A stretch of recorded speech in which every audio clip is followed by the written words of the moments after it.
大家好，我是不点，我现在到那个桂林的飞虎队遗址公园这边。我身后是博物馆，前面这边就是那个跑道呢，往上面伸下去，但是现在已经当然只剩一点点了。上一集我拍那个贵州的那个叫中华第一航空发动机楼那个乌鸦洞，那个跟我有点关系，是因为上次说那个我外公以前去台湾之前就是在那工作的。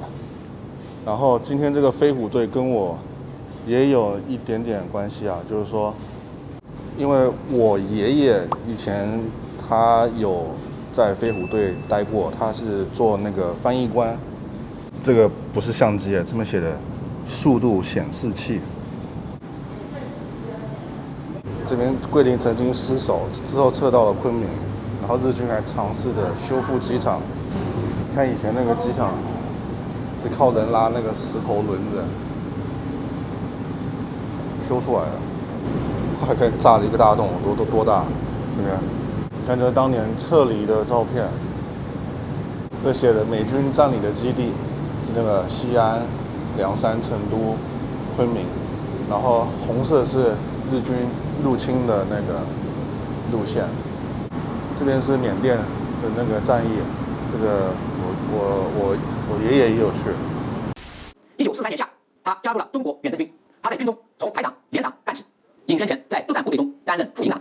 在1944年的缅甸密支那战役中，他曾经率领1个营的兵力消灭了日军1个团，并配合全团消灭了日军1个师。这一场战斗，尹宣权带领的这个营600多人，打到最后只剩下200多人，战斗进行的很是惨烈。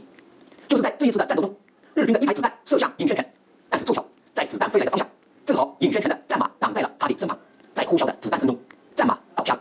尹宣权虽然身负重伤，但却得救了。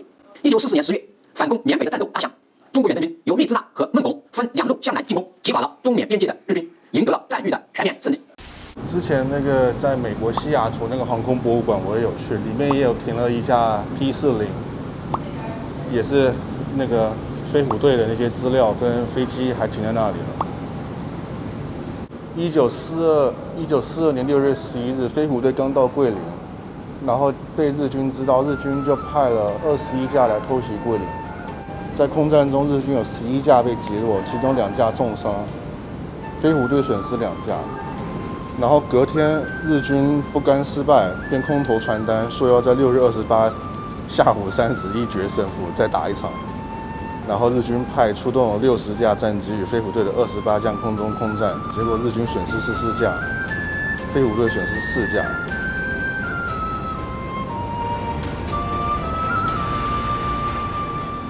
所以 P-38也有来过桂林还参加过战斗。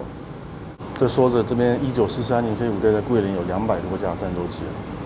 李家村机场当年动用了43123人，建成5到600米长的跑道。后期44年扩建，又动用了6万多人，66000多人扩建。这个写的够清晰了，作战范围示意图。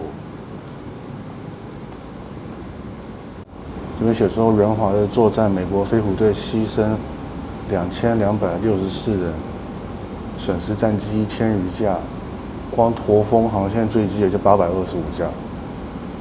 中国飞虎队牺牲912人，还有些在空中爆炸找不到遗体了。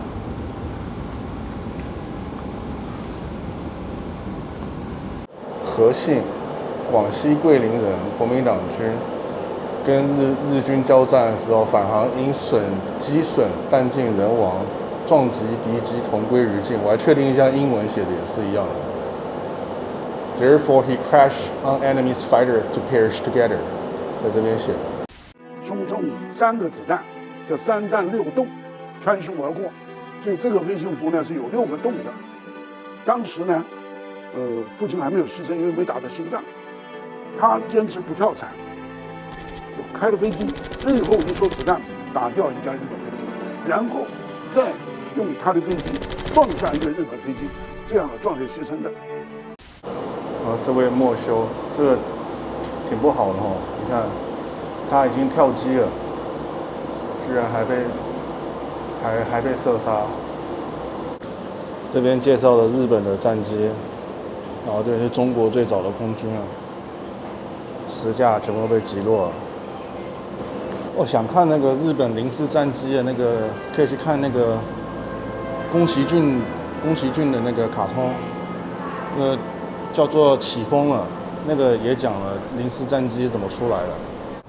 这边说的飞虎队算是常胜吧，一直保持了不败记录，敌我双方伤亡比例悬殊。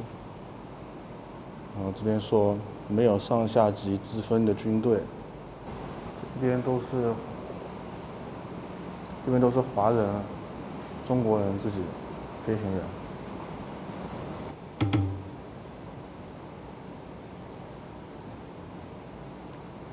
这段是间谍，关于间谍的。看，自从飞虎队进驻桂林之后，日军大本营谍报机构便不惜代价手段，通过难民潮向桂林派遣一批又一批的间谍，汉奸外籍间谍，日军大陆挺进，反正讲渗透各个部门。这是意大利籍女间谍，最后被判了15年。直接叫喊飞虎队的名字，军阶再以甜言蜜语瓦解居心。我不知道怎么形容就感觉这些老的这些照片提供出来的感觉，这些飞行员好像参加夏令营的感觉。我知道这会关生死，但是气氛好像挺不错的，就是对吧？这感觉好像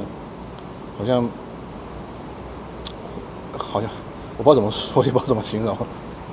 这个是一个飞行员科尔，他跳机时手画的漫画，然后之后没有被日军找到，还看夕阳。